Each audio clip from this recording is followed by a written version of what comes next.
Good morning. I'm Didier Collas, as he said. I don't speak Afrikaans or Dutch. I'll speak a bit of English with a strong French accent. I've been here for, I think it's my 19th exchange. So I'm probably one of the oldest one, as you see on my hair. And I see today it looks like it's a training day. I will educate you on the French. I think it's nearly impossible to understand the French and to understand France. So who has been to France already? Wow. And who is planning to go to France? Soon, in April. So in France, we have something called les grèves that everybody knows because we did one in Africa, in South Africa. Remember the World Cup? Where the only soccer team in the world who can be on strike during the World Cup is France.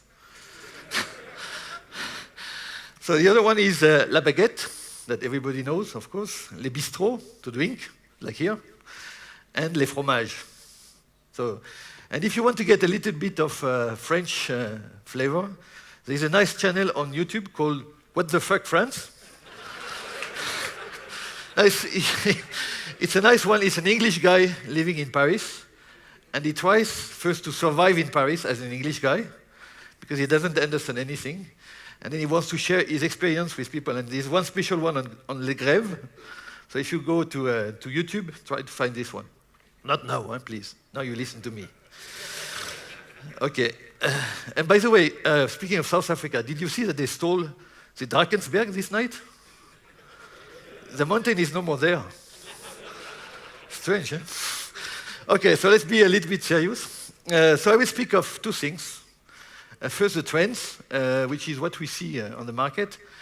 Then what we do today and what we will do in the future to cover the needs of the customer through this technical trend. So it will be more a techie marathon. It will be 1 hour. So be ready to listen for 1 hour, a French guy. And I will give you a little surprise in the middle. So what we see on the market, I will not replay or re-say what Ravi was saying yesterday, but I will just make a short reminder and what we are going to do with what we see. So the first thing which we are working on is the cloud. And when we look at the cloud, I think we believe it's a very interesting technology if it's well applied.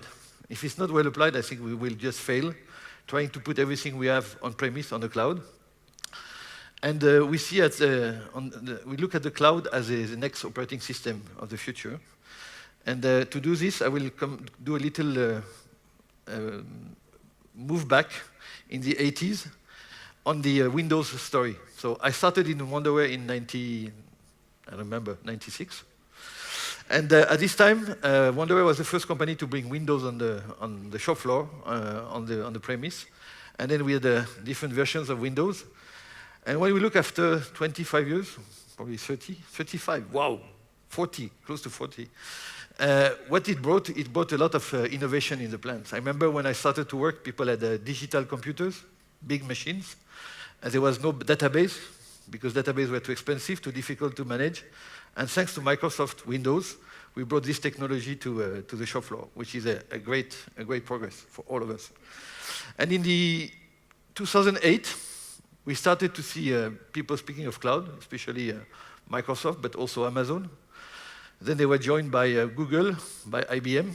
And so we have heard about cloud, and everybody is thinking, what can I do with the cloud in my very specific industrial environment, which is not a bank, which is not an administration. So we have very special constraints. But we believe that this is a technology which we need to look at. And last year, people and the provider of cloud technology, they understood that if they want to come to make something with the cloud, outside again the banks and outside administration, we need to feed the cloud. So we need something which they started to call the edge, which is a nice word. So what is the edge? The edge is on premise. So if you want, for example, to store information on the cloud, you need to get this information.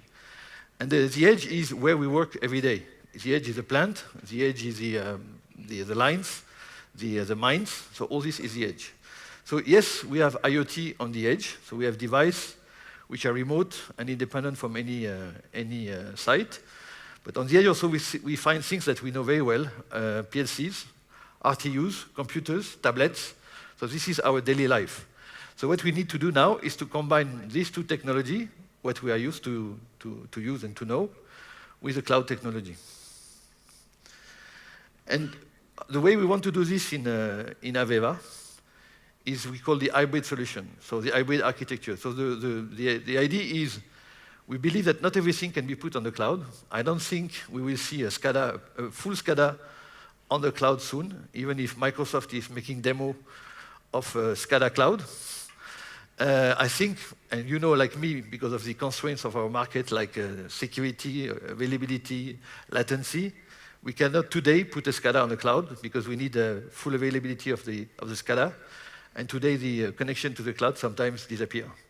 So today we are not ready. Probably in 5 years we will see things different. But today we have to find an architecture which can combine the advantage of on-premise solutions with cloud solutions. And this is what we call the hybrid solution, combining on-premise and cloud.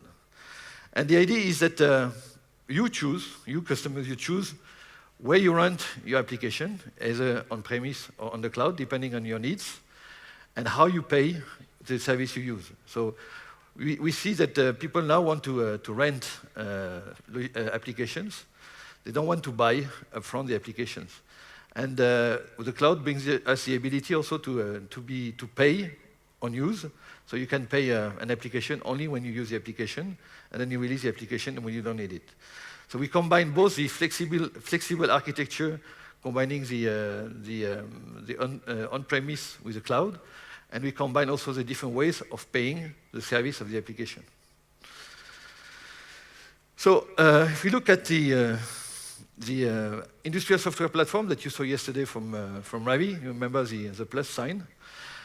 For now, since the beginning of Wonderware and then Invensys and then Schneider and now AVEVA, we have been mainly on-premise. Most of what we do, I would say 95%, is on-premise. And 5 years ago, because we want to lead the technology on this market, we decided to look at the cloud, to work with Microsoft, to invest, to see how we could apply the cloud to our market. Again, like we did, if you remember, I don't know, when we created InSQL. Who knows InSQL? Who remembers? It was born here, by the way, in South Africa. What we did is we used SQL Server, which was a generic tool for the market, for any type of business, bank or whatever. And we applied it to historization of time series for the industry market. Here we do the same. We look at the cloud technology, and we try to see today where we can apply it, and everything cannot be put on the cloud, as I said before. And we start to work on the cloud. And the cloud is bringing a lot of advantage compared to hardware on your premise. First is the cost of ownership is much lower. Even if when you pay, you think that the price is higher, but if you put all the cost of owning an application and a system, at the end you save money. Another important one is the energy savings. When you have a computer in a plant, it consumes energy. When you use a computer part-time on the cloud, the cost of energy is much lower, so your solution is much sustainable. As the agility, it's easy to add new functions, and it's also easy to make a new release. For example, today we have solutions on the cloud where you have a new release every 1.5 months, 2 months. Or if you look at system platform, for example, you have 2 releases per year. So I think it's much more flexible, and you don't have to do anything. So the new functions are available to you. You just get an email that something new has been released, and yet you have to use. I mean, you use them if you want, but you don't have to install anything to use a new function. So it's a big cost saving for anybody who has an application running. Scalability. When you do projects, you have to buy the computers upfront if you're a system integrator or customer. And then sometimes you need more computers because you need to do some testing on load or on availability. And then you need to rent new computers, so it costs money. It takes time to get the computer. Then you need to install the operating system, to install your application. Again, it's a loss of time. So with the cloud, it's easy to get 20 computers in 5 minutes, all set up, then you can do your testing on these computers. So very flexible. You have, of course, a nearly unlimited capacity of treatment. We will see later an application on supply chain, which is using 65 computers on the cloud, and this reduces the time to do a planning from 7 hours to 3 minutes. Again, just during the time of the planning, you use these 65 computers and you release them. You don't have to own them on your premise. Maintenance is very easy because everything is done in the data center, so you don't have to do anything yourself. And you can monitor the status of your application or your cloud system. So when we look at our offer, so when we decided to start our journey on the cloud, here we have a table where on the vertical axis you have on the top information management types of application. In the middle you have operation management, and at the end you have critical control. Critical control like alarming, HMI, safety, SCADA. And here on the information management you have web reporting, analytics, long-term production data. So things here are less critical, and the relation with the time is not so critical as what you can find here. So here. So this is where I think we will take time to push these functions to the cloud. So for now we have started with some functions and we are working on this area. But I'm sure that in 2 years or 3 years, I would say even a SCADA will have, I would say, 70–80% of its functions on the cloud. Some things will stay in the plant because you need the reactivity, but a big part will also be on the cloud, which provide all the capabilities which I just showed before of flexibility, capability to put high performance and everything. Another thing which is interesting with the cloud is multi-site.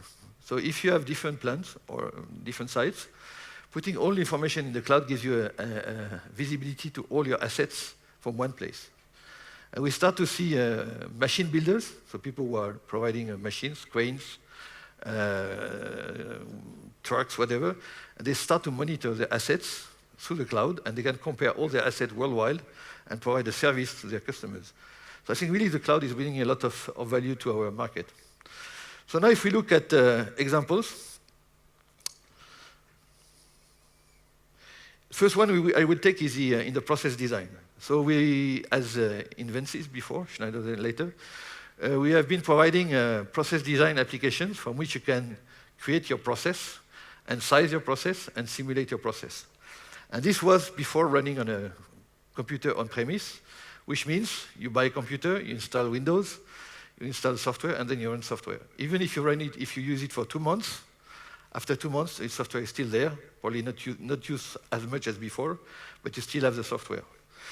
A few years ago, we released the cloud version, which is we take a spin-off of the application. It's running on a virtual machine on the cloud, and people can just launch the application when they need. So there is no more obligation to keep the software on your computer after you have been using it. When you are finished to use it, you release the application, and then you can again take it back when you have to do some modifications. So it's much more efficient. And of course, you can choose both. You can decide to have some computers running on-premise and some people using it not as frequently on the cloud, so you can combine both. There is no one solution. Another example is training. SimSci and then Invensys has been providing operator training systems. And again, before it was running on computers, so you had to install software on your computer. And then we started to make this offer through the cloud. And same thing with the immersive training, which is called iSim, where initially everything was running on your computer, and then you have now the ability to run it also on the cloud. Visualization and HMI. So as I said, it will take some years before we see a SCADA on the cloud, a full SCADA, because of different reasons. The efficiency of the communication, which is improving every year. The cybersecurity risk. What happens if my system is hacked and somebody is sending commands to my controllers? because of availability. Sometimes the connection to the cloud is broken.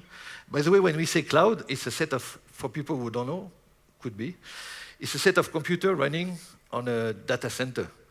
This can be in the company. So some company have their own private data center, which is hundreds or thousands or tens of thousands of computers running in a place with a special operating system to manage this resource and to allocate this resource to consumers. So in order to access to this data center, first thing you need is an internet connection. So if internet connection is wrong, you will not get access to your servers. So the cloud is not a magic thing which is somewhere in the sky. The cloud is still computers running in a data center. The only thing which is different from what we are used to do on premise is it's a mass set of computers which you can use depending on demand. And this is all about the cloud operating system capabilities. So coming back to visualization, when we looked at the cloud technology, we said, okay, probably it's not, and this was, I think, 4 years ago. So now it's, I think, even better, but 4 years ago it was a little bit different. You say, how could we use the cloud on the HMI visualization domain in order to provide value? And what we found is, what I was saying before, that when you do a project, there are periods of project which are not time critical, which is when you develop your project. So you are not yet on site. So you have to buy computers, and you have to install your software, and then you have to make your development. So what we have decided to do is to offer the development environment on the cloud and configuration management. So what you do is not only that you can access Studio from the cloud, so people can develop from anywhere in the world in cooperation, but also what you can do is you can create multiple configurations with different versions of Windows, different versions of Wonderware products, basically what you have installed on your customer site, and then you use it on shared time when you need to use it for testing, for debugging, for development. So, and we offer a tool which you get access to internet. Then you define your configuration, how many computers you want, how many runtime do you want? Do you want redundancy? Or is it a big, a small, or a large application? How long do you want to run it per day? So you can say, I want to run from 8 o'clock to 5 o'clock, and then I stop, I release the computers. So you don't pay the computers during the night, which is a nice idea. So this is what we started to do, and this is called Studio. And this is available, and people now start to understand that the cloud is different from what they use on premise because of the flexibility. Another thing which is interesting is historian. So you know that we have several historians in AVEVA. The first one is in SQL, which became historian, which is a full resolution historian on premise. We have also another one called eDNA for power, which I think we have some in South Africa. And the idea is to be able to collect millions of tags and to store the information on a database. And now I don't remember what I wanted to say. Yes, so this is something which will run on premise for now, which is running on premise. And then we found that it could be a good thing to put some of this data on the cloud, because then I could get access to, I could consolidate information from different sites. I could do comparison, I could do benchmark, I could do streamlining. So there's a lot of possibilities I could get by putting this data on the cloud.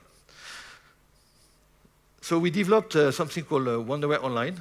I think it was released 2 years ago, a little bit more, which is ability to collect this information, put them on the cloud, and we provided a client, a web client, from which you can get access to your data, wherever you are, including on mobile, on a smartphone or a tablet.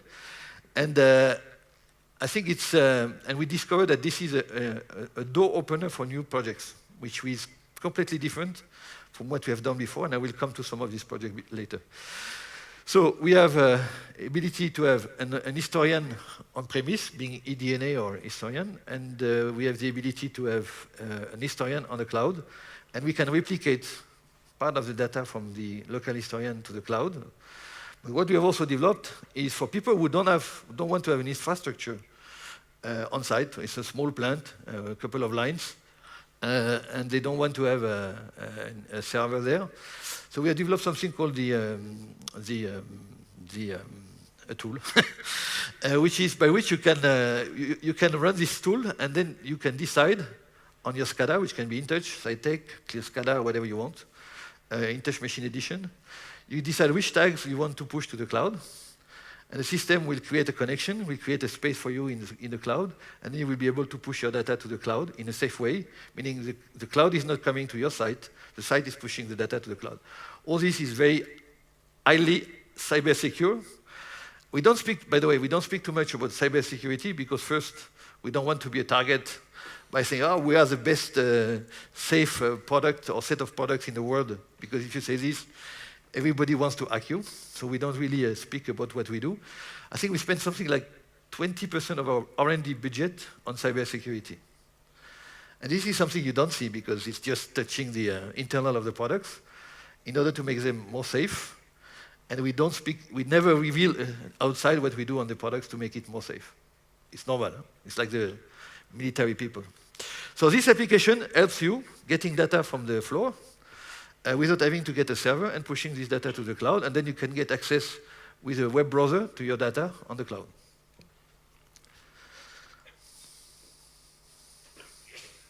Kaput? Nice coming. So this is the first thing we started to do is to work on the process data. And then the other one which we started to think about is what could be next? And the next is, what is the next? MES. So if you look at an MES, in the MES you have different families of functions, and a big part of the MES is to collect information in context and to put it to a database.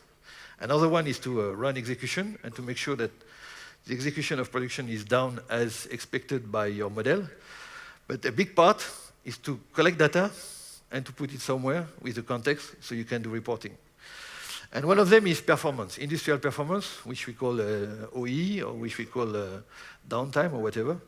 And what we started to do, I think it was last year, is to put some functions related to machine downtime tracking on the cloud. So what we do is we have extended Wanderer Online, which is becoming our platform for the cloud, with new functions for downtime tracking. So what we do is we collect this information from different devices on the edge. This device can be a SCADA, it can be InTouch Machine Edition, which is a small SCADA, or much small HMI. It can be IoT View. IoT View is the version of InTouch Machine Edition for a small device, like a Raspberry Pi, which is costing $30. And on this you can run a small HMI called IoT View, which is able to push data to the cloud. And on the other side, it can connect to sensors, or it can connect to PLC. So we have the perfect architecture to collect downtime information from the floor and to push it to the cloud. And then we have a set of reports which allow you to check your downtime. So this is the first step, which you see on the screen. Example here, we have a line which is running, and we add some sensors, which can be smart sensors, or we can connect to the PLC. We collect the information on downtime, and then we push this to Wanderer Online on the cloud. And I will come back to the IoT later with more information on this. And what we do now, so now we have the downtime, and last week we released the OEE part of the function, which is a calculation of the KPI for performance. This requires to get the production counters. So we collect the production counters from the plant, from the line, and we push it. And now we have a solution where you have the OE, the downtime, and the process information, all in one place. You don't have to change tool, all in the web, on the web client. And more is coming. We will put an HMI, which is InTouch, on the cloud, on Insight, to allow people to create, for example, their own dashboards, graphic dashboards, like you can see on the exhibition here. So we see that we from the foundation of Wanderer Insight, we're extending it with more functions related to process, visualization, performance. We will also work on the energy. This is a perfect place to collect meters for energy consumption. So we see that we will have a platform, the industrial software platform on the cloud and on-premise, on which we will put more and more information, and which will be our dashboard for the production.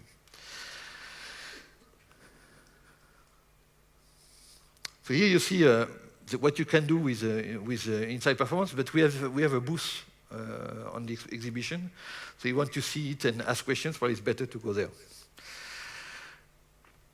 So what it brings at the end is, again, we don't go full cloud because we believe it's not ready yet. We don't go full premise because this would be, we lose momentum on the market. So we go for an hybrid solution, which is combining the best of both sides. And the idea is also to have a pricing model which will help you consume our solutions as you want. So today you can buy a license with a perpetual license, but you can also rent the license for a duration, and then when you don't need it anymore, you stop your renting. So you see that you have flexibility on the architecture and flexibility on the way you want to consume the solutions. And again, this is, I mean, the pricing or the flexibility on pricing is not related to the cloud, but the cloud is a perfect solution to promote software as a service. Okay, still with me? Yes. So IoT, my preferred topic, which we call Industrial Internet of Things. So the way we see IoT is not replacing what we have today. So we have been working on PLC since, I don't know, 70s. We have been working on DCS, on RTUs, and we don't believe, again today, that the IoT are going to replace the classical architectures. First reason is speed. When you have a controller, you need to be able to send a command quickly. Second one is safety. Today, I'm not fully convinced that if I put a control of, I don't know, a water plant fully on the cloud, people will try to hack my system. So for now, I think it's not yet there, but like we were doing with, what we see is that when we started virtualization, remember when you use a virtual machine on a computer rather than a direct computer, everybody was saying, no way. So today with the cloud, a lot of people are still saying, no way. And 3 years after the virtual machines, everybody today, 98% of people are using virtual machines because it brings a lot of value. The cloud is the same. People will say no today, they just let the train go, but you have to start. I mean, I don't like give you any order, but you going with the cloud is bringing you a lot of value, new markets. So I think you have to learn now because it's a new way of working. If you don't do it now, your competition will do, and then you will be lost. So I think the cloud is starting. The IoT is a complement to the cloud, and I'm going to explain the different approach of the IoT.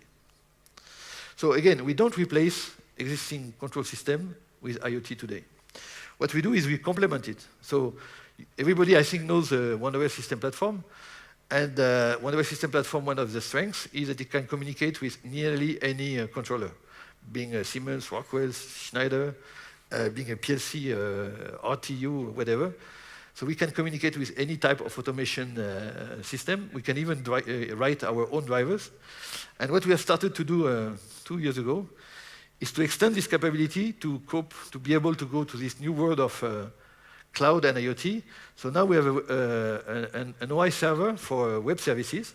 So you can communicate with a web service. For example, you can get the meteo on a SCADA application, which is great, for example, if you do water management or mine. You can know the forecast. And what we can do also is we have changed the architecture of the DAS server to become the OI server to be able to cope with tens of thousands of communication. When you have PLC in a plant, a big plant will have, I don't know, 100, 200 PLCs. When you speak on the IoT world, you can have hundreds of thousands of devices connected to your platform. So we had to change the architecture of our OI servers to be able to run so many connections in parallel. So we see 3 types of, I would say, solutions or architecture where IoT can complement our offer. First one is shadow sensing. So you have an existing system, and you would like to extend the system to get more information. Example 2, first one is in pharma. You have a control system which has been FDA validated, and you would like suddenly to do energy monitoring. If you touch your control system to add new sensors, you will have to revalidate your system. It's a huge cost, What you can do with IoT, you can put meters, which can send the information without in a parallel architecture to system platform or directly to the cloud without touching your control system. Second one is in water. People in water now want to get to do predictive analytics and to do modeling. So in a water network, water distribution network, you create an hydraulic model, and from this you can measure the quality of your water, and if you have enough pressure all over the network. And this requires a lot of information. Typically in water, what we use is telemetry, SCADA, geo-SCADA, and the communication is not working in real time. So you are polling the front end is polling the RTUs every 4 or 5 hours, and the RTU is sending alarms if they arrive before.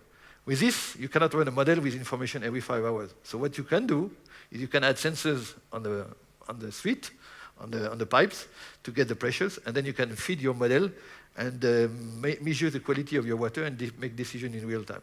So we see that there are a lot of new applications, especially around analytics, which require more information, and this information cannot come from the RTU, otherwise the cost would be huge. Just changing the RTU to get thousands of new sensors would be very expensive. But we don't change the SCADA. SCADA is still there for to safely control the system, and we had another parallel architecture to collect data. Second one is semi-automated and manual plants. I think we like to work on automated plants because this is where we make, I would say, a lot of money. Let's be reasonable. The tax could hear us. But we see that in big corporates, I take a food example. I will not give the name. A company which has hundreds of plants, and we work with our MES, our downtime, our whatever, in only 20% of the plants. The ones which are the richest, the biggest, the way you have a lot of automation, but they have 400 plants in places where there is limited automation. A lot of things are done manually, and there is no expertise to manage a local server, and there is no expertise to manage the reports, for example, on downtime.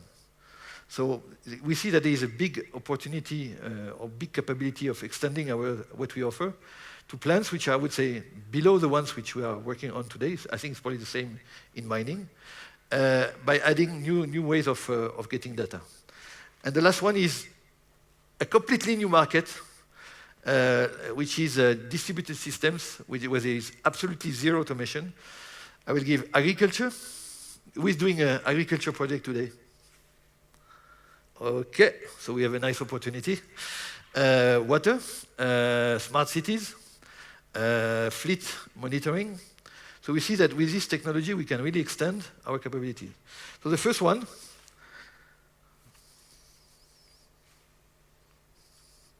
is what I showed before. If you have a line which has a certain level of automation, so you have PLCs, you have HMI, you have MES, and then you would like to add functions like energy monitoring. So what you do, you put sensors, IoT sensors, which can send the data to the cloud, and then to Wonderware Online, and then from there you can create your energy reports, and you can also combine with information coming from the MES in the cloud to do context reporting. The next one is semi-automatic or manual plants. Semi-automatic or manual plants, please. Yes, thank you very much. Where basically you have a plant which has nothing. I mean, just some PLCs to manage the machine, but there's no connectivity, no interconnection between your PLC and any HMI. If you want to put a network, a LAN in the plant, and then a HMI SCADA, the cost would be probably far too high for anybody to do anything. But this type of plant, you can put, now you find smart sensors which can measure downtime and which can get the downtime from the PLC, send it to the cloud. You can also get meters which can measure the production. And from this, you can do OE reporting at a lower cost than what we do with a classical approach. And again, this brings new market. And the last one, which I think is quite interesting, is the connected distributed systems, like smart cities or agriculture. So I will give you an example of an application we did with Microsoft. So this is the CEO of Microsoft, the Finnish guy. So I make some advertisement for Microsoft. I should not do this for free. So this guy, he showed one application we did with them in New Zealand for agriculture. to the global conference of partners of Microsoft. So sometimes they help us, not every day, but sometimes they are very friendly with us. And this is, as you see on the right, an irrigation project for farmers in New Zealand. So what these people are doing is they have fields, and you have these pivots which are irrigating the fields. So they use for this clear SCADA, our SCADA. But the problem with this is if it rains, the system will also irrigate the field. If you have wind coming, the system will also irrigate the field. So you lose money by spoiling water for nothing and by consuming energy for nothing. So what we have decided to do is to put smart sensors on the field to measure moisture.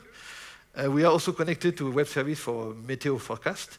And we are pushing this to our cloud, to one of our online. And this combined with we have an application created for the farmers.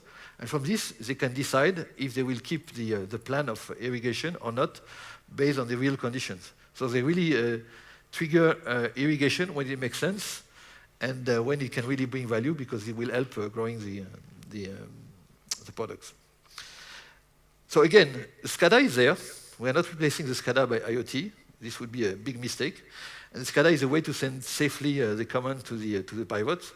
What we do is we provide another system to get more information to support decision to do the automation more efficiently. And again, this is, if you look in your, I'm sure in your country the same, you have a lot of capabilities to use this type of new solutions to open new markets. Another one which I like because it's fun is Yacht Trace in Australia, for my Australian friends. So this is the Rolex Yacht Trace between Sydney and Hobart. You see the race on the right, on the top left, on the east of Australia. And there was a yacht which was managed by a Schneider Electric team. And what they decided to do is to put sensors on the yacht and on the crew to be able to follow the boat, the race, in live, in real time. So what they have done is they have equipped every crew member with a Fitbit, so from which we can measure the heart rate, we can measure the blood pressure, and the guy also have a way to say if they're in good mood or bad mood. And on the boat, we are recording the speed, the position, the GPS position. So you see, what we use is we use smart sensors on the right side, which are really using IoT technology like a Sigfox network. And all this is collected from the boat, pushed to the cloud, and then you can follow in real time the status of the boat and the status of the crew. Interesting is, if you look at this is the distance to the leader, and this is the boat on which we are working. You say, wow, it's really very useful because we are far away. But this race is made half by professional people, and this team was amateur people. So the race is not. I mean, you cannot fight or compete with the professional. So thanks to this, the race organization came back to us and said, "Oh, we would like to put this on all boats next year.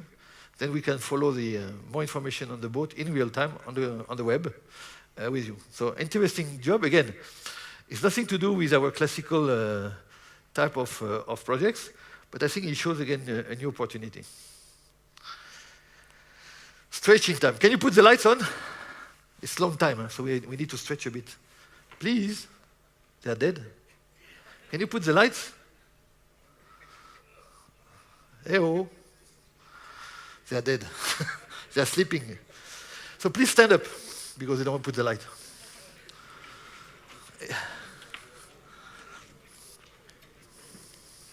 Stretch your legs a bit. Stretch your arms without beating your neighbor.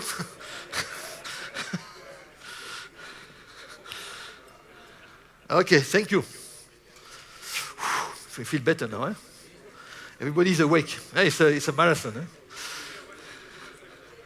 Eh? You want the lady? No, she's busy. Like this? Do you call an ambulance now? She's nice. Okay. Some people cannot sit down anymore. Probably the leg is blocked now. Okay, we go on. So analytics and artificial intelligence, which is the next topic. I think Ravi covered this yesterday about the scope of analytics. So the idea of analytics is to be able to make decisions smarter. So you take more information, and the system is crunching the information to either to make the decision himself or itself, or to help people make the right decision and live faster. Because today, one problem we have is when you look at the control rooms, like the nice one we have in the exhibition place, we see that we bring more and more information to the operators. And we have this consolidated control room, which is gathering information from different sites or plants. And the issue is that the guys, they miss a lot of information. So analytics is supposed to help people going through these millions of information in order to detect something and to make a decision. And as we said yesterday, it's not a one or nothing analytics. So we have here a trend where you have the complexity on the vertical axis and the value on the horizontal one. So first thing to do is to be able to understand what happens, and probably to trigger some automatic rules, which is what we call condition management. So you have ability to understand what happens, and if something like this and this is happening at the same time, you can trigger an action. This is a product which we have in the asset management. The next one is to look after historical information. If I give the guy, the operator or the user, only a process data trend, it will be very difficult for him to be able to understand anything and to discover anything. What we can do today is, thanks to an intelligence product, you can combine this information with other data sources, like Excel sheets, the sheets, like MES, like quality, like whatever you want.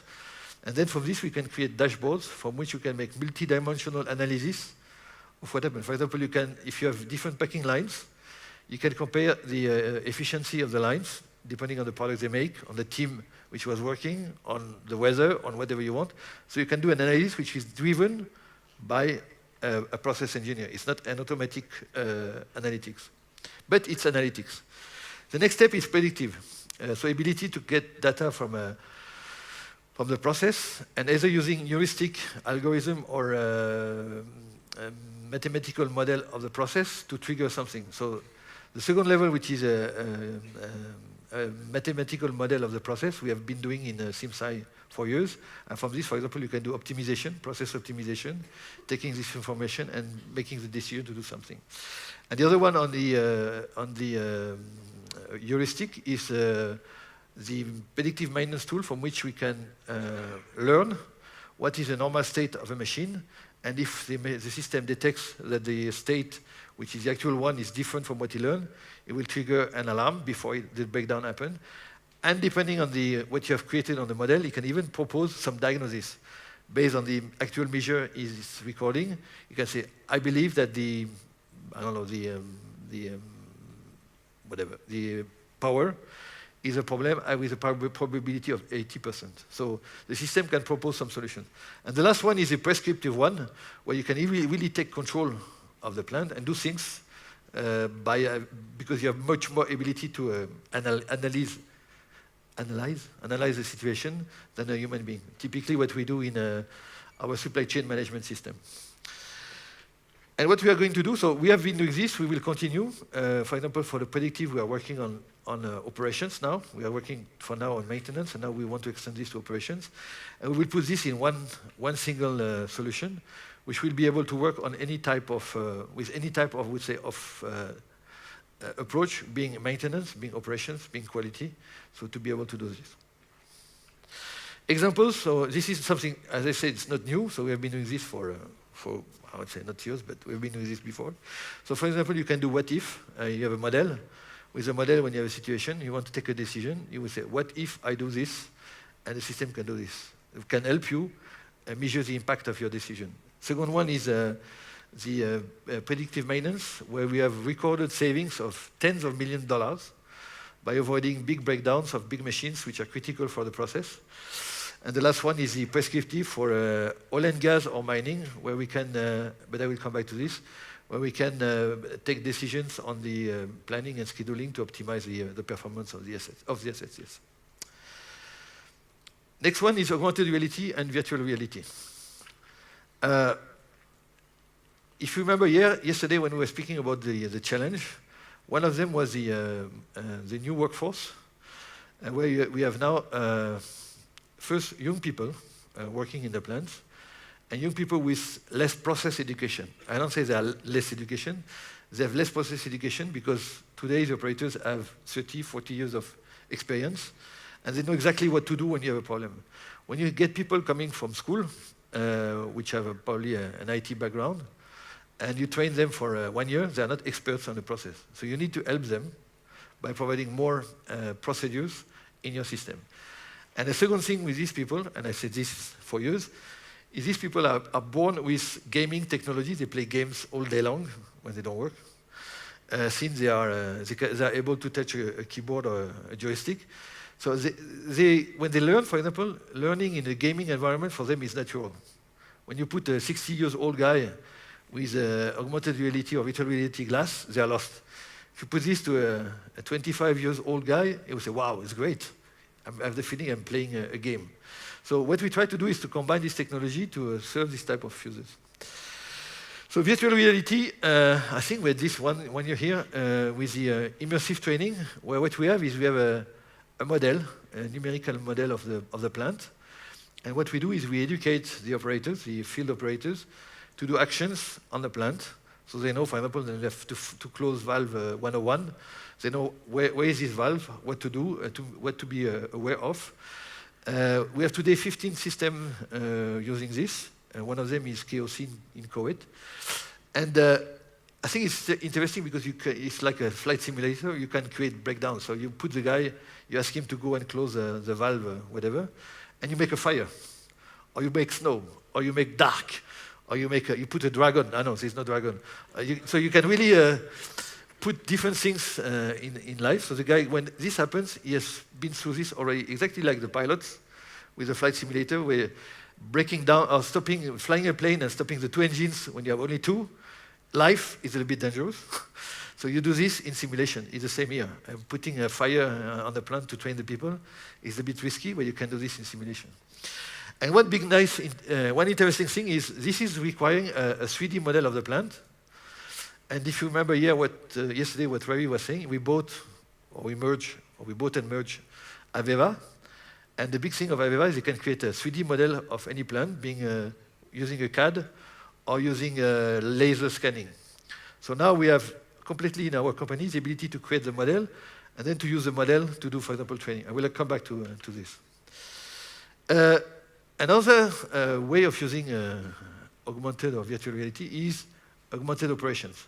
So imagine that you have a tablet or a phone, and when you come in front of an equipment where you have to do some maintenance, the system can tell you where the problem is, just because it knows that you're in front of this machine by GPS or other geolocalization technology. And then it can help you by providing you information about what you have to do. So here we have an example of a machine builder called Yacht Trace. And they have created an application. So this is running. It's not a prototype in the labo to support maintenance. So this is in touch on a tablet. And we will have an alarm. And the system will tell you where the alarm is located on the machine. So you have a 3D view because we have a 3D model of the plant or the equipment. The guy is coming in front of the machine, and he will call an expert remotely. So the expert knows more about the machine. So again, the skill is in the remote center, and this guy will execute the recommendation of the expert. So having the same view, so the guy can show the machine, and the expert will detect immediately the problem, and we say the problem is here. So he can draw something remotely, and the local guy sees what is the problem, and then he can tell him you have to do this procedure to repair this problem. So very powerful because rather than having one guy on the field having the skill, we share the skill remotely with an expert, and you can have a bench of experts for the full planet to support your machines wherever they are. And a lot of machine builders are interested by this technology. Next step is augmented procedures, so SOP or paper and glass, where usually what we have is like we see here, a page with pictures and text telling you what you have to do, for example, to unmount a piece of the machine.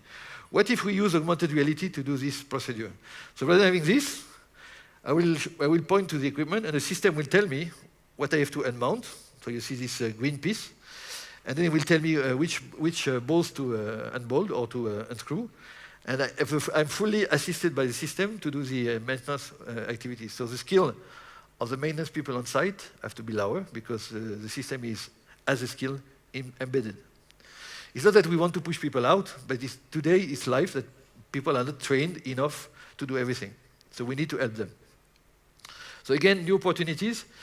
What I believe personally is I think that the operators will disappear from the control room. Because when you look at what people do in a control room, except the big process, most of the case, the guys are waiting something to happen. It's a very boring activity. Just look at screen, waiting for alarms.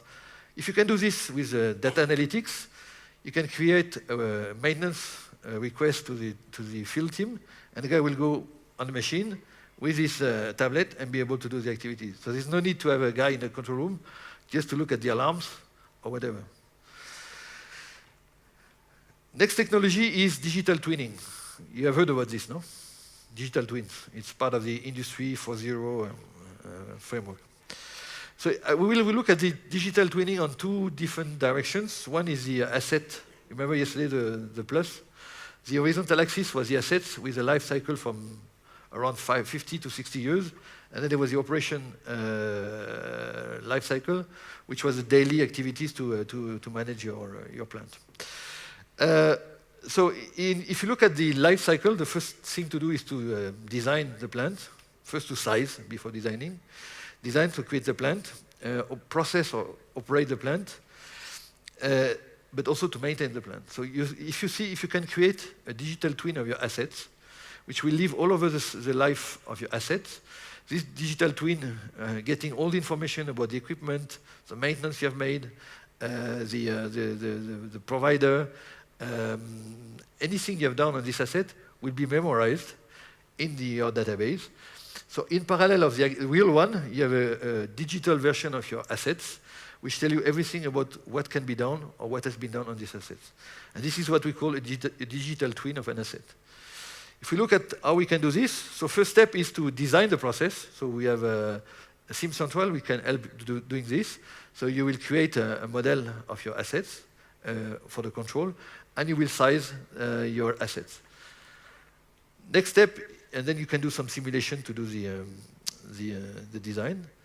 The next step will be to create, to draw the plant of the assets, and to construct it.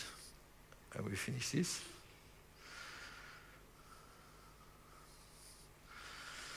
I did something wrong on PowerPoint. Yeah. So this is what you have to do afterwards. So you have the control part of your asset. Now you create the asset, so it's a drawing, 3D. And this is all in the same, what we call PDMS, so which is a process data management system. So all information associated with your asset is available in this PDMS. So you design your plant, you construct your plant, and you commission your plant. Next one is to operate. So you will run your plant, and then you will maintain your plant. So when you run, for example, you will use the same model to do predictive analytics for predictive maintenance, which you see here. So you see your what I was saying before about the ability to monitor the health of the asset. And then what you can do, you have to do maintenance activity. Same, the asset in the digital asset knows where it is located, so you can use a GIS system, for example, to localize your asset. And then the guy who is going to do the maintenance on his mobile can get a 3D view of your asset, and then he will be able to see, using augmented reality, how to do the maintenance activity. So the digital asset is used all over the life cycle of the asset to help people do what they have to do. So the next one is the vertical one, which is the operation one, and I will focus on what we call the integrated supply chain management. So we start with so this applies to not to everything. Today it applies very well, to oil and gas and to mining. So the goal of this integrated system is to be able to optimize the operation of your facilities, your plant, in order to, depending on the feedstock and the cost or the price of the feedstock, so how much you will pay for the feedstock, Then it will plan your activities depending on your demand. It will schedule the production order to optimize the plant in order to minimize the cost and optimize the product. So typically, you get crude oil coming on the boats, which is a high price, and you have to make a mix of high price oil and low price oil in your plant. The system will optimize how much to do of each based on the cost in real time, using I would say much more information than anybody can do. And all this is integrated in one application. So you have the feedstock, so we can analyze what type of quality is coming, being a mine or being oil and gas. The planning, so the long-term planning, either doing the planning or using the planning to see what you have to provide. The scheduling, this is where I program my production plan based on the cost to optimize my cost, my operation cost. I do the operations. This goes to the MES and to the execution, and then it can also integrate the distribution. So all integrated in one environment using the same model for my production. Example, which you saw yesterday, but I think it's worth showing again. So this is what the company called ADNOC. And this is, I would say, the ultimate example of how we can integrate all the things we show here. You know, the plus functions. So ADNOC is an oil and gas company, and they have 12 subsidiaries managing the value chain from the extraction offshore, onshore, down to the distribution, including refinery, chemical plants, fine chemical plants. And these plants, they already have their DCS or their control system. And the issue is, when you manage the supply chain, is to make sure that everybody is aligned in real time, because on paper it's nice, but it takes time, so probably you can miss optimization because you don't have the right information. So what they did is they create a control center for the supply chain. So it's not a process control center. So it's a full supply chain where they get all information from all the plant, and there, so the HMI of the visible part is Wonderware OMI, but we integrate 150 applications on the backside to do energy consumption, to measure the energy compared to what it was supposed to be, to do the alarm management globally. So all these applications are integrated in one place and in one platform. And the goal is to reduce the energy consumption and to increase production, of course. And on the bottom, you see the complete supply chain or value chain, which is quite complex.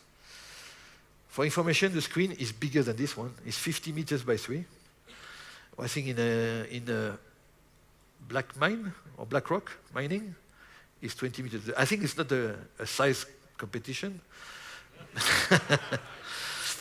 But I think we see this more and more. We have a mine in Australia, which is getting the same approach of getting a central control room, which is a crisis management room, but also an optimization room where all information is available in real time to optimize everything.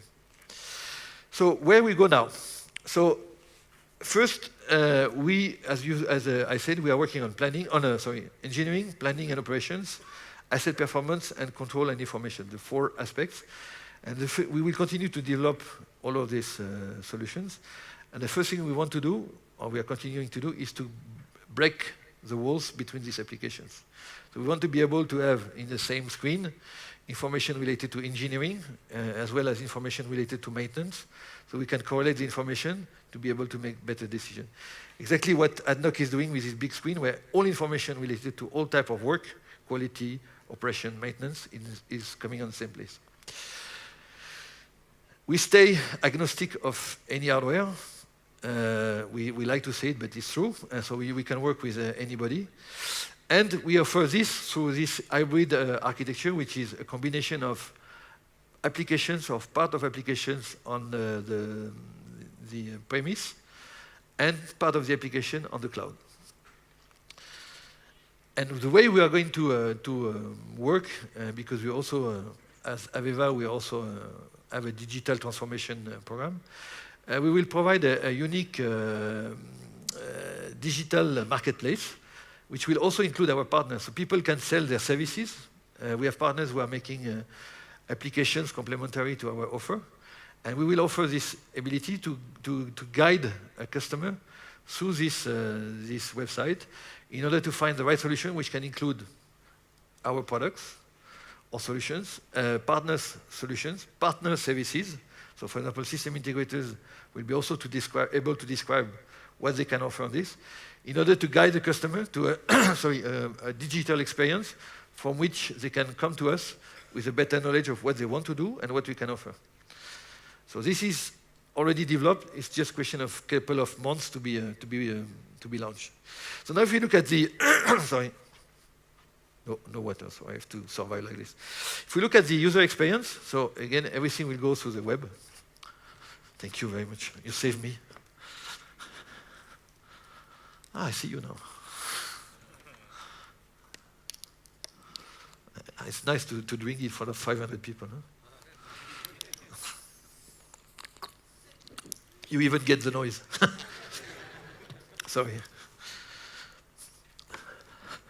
So the user experience is a web client, so it can be mobile, can be on a standard computer.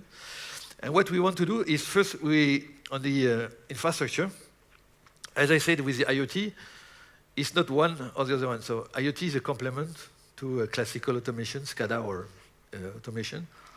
And we are continuing to develop this. What is also important is when we come to these low-end plants, manual data entry is also critical because people don't want to put too much automation, so we have to be able to cope with the manual data entry. Then we will continue to do the data collection, storage, put the information in context and visualization. And we will add more modules, so like the MES, like the quality and all these things. And we will put more analytics on every of this module, but not one per one. Today, for example, we have analytics on maintenance. Our goal is to be able to do, with this analytics, to combine different sources of information, so being maintenance and being probably a production context, to get more value on the analytics. And of course, this will be connected to the ERP world, because it's still there and it will stay there. So when we look at the user experience, I don't think you can read anything. It's too small. On the right side, you have analytics live. So this is analytics which are already existing on Wonderware Online, which they look at each information and they detect abnormal situations like strange. This variable normally is around this range, and now it's going up. So they just tell you, did you notice that this variable is not where it should be? Simple, huh? Can do with one, and we can do with two correlated information. Remember I was saying that the operators, one big job they have to do is to monitor a screen to see if something happens.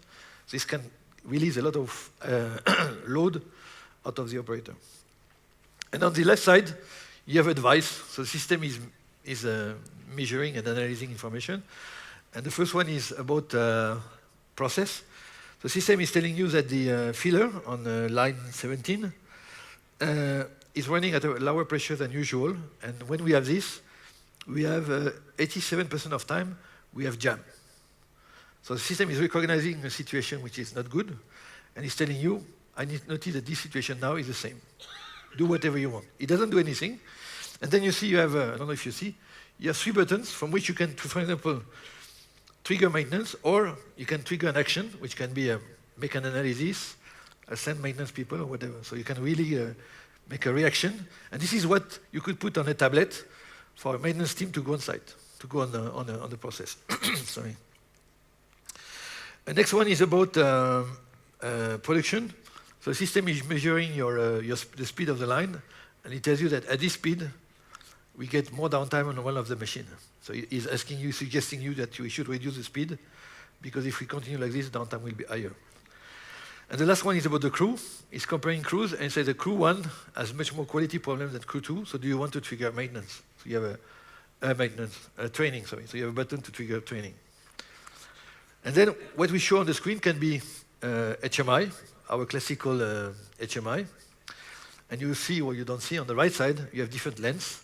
So you can look at the production, so you can overlay so you can have first visualization, then you can overlay production, you can overlay quality, you can overlay performance. And what also you can do is you can simulate, you can say, what if we do this? So you have so you have one place to show information, wherever it's coming from, And from this, you can play with the data to support your operations. So here you see, for example, simulation and what if. So thank you very much for your attention.